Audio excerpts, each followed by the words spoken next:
Qui est vraiment Maulana Cheikh Ahmad Tijan Chérif, celui qu'on appelle Bahrul Bukhori, l'océan des océans? Derrière ce nom se cache un mystère immense, une mer de lumière, de science et de secrets spirituels, puisés à la source même de la réalité prophétique. Maulana Cheikh Ahmad Tijan Chérif est Bahrul Bukhori, l'océan des océans, la mer des connaissances. Pour comprendre ce titre, il faut d'abord saisir la véritable signification du mot « mer ». Allah est la mer, la source première. Tout ce dont l'être a besoin, tout ce qu'il convoite, est détenu et provient d'Allah. Il est à la base de tout. Lorsqu'il n'y avait aucune existence, lui existait. Et il continuera d'exister quand plus rien ne sera. Cette mer est sa lumière à lui, Allah. Il nous le dit dans le Coran, sourate 24, verset 35. Allah prit de sa lumière pour créer le prophète Sayyidi Ahmad. Le prophète est donc lui aussi une mer qui retourne à sa source, à son origine qui est Allah. Le prophète est considéré comme une mer car il provient de la lumière divine.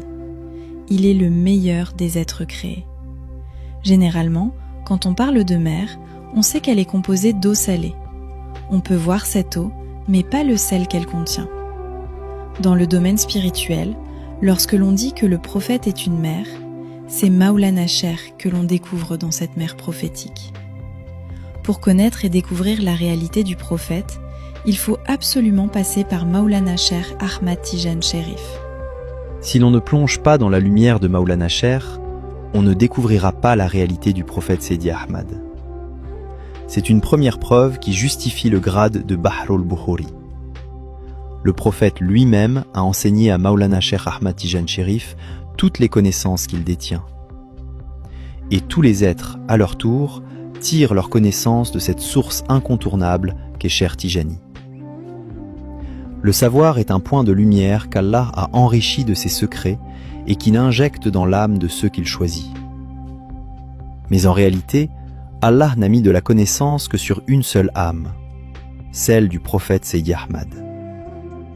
Le prophète, à son tour, a pris cette connaissance, l'a enrichie de ses secrets et l'a transmise à Maulana Cheikh. Le savoir est donc une lumière, et on ne peut pas détenir le savoir sans refléter la lumière.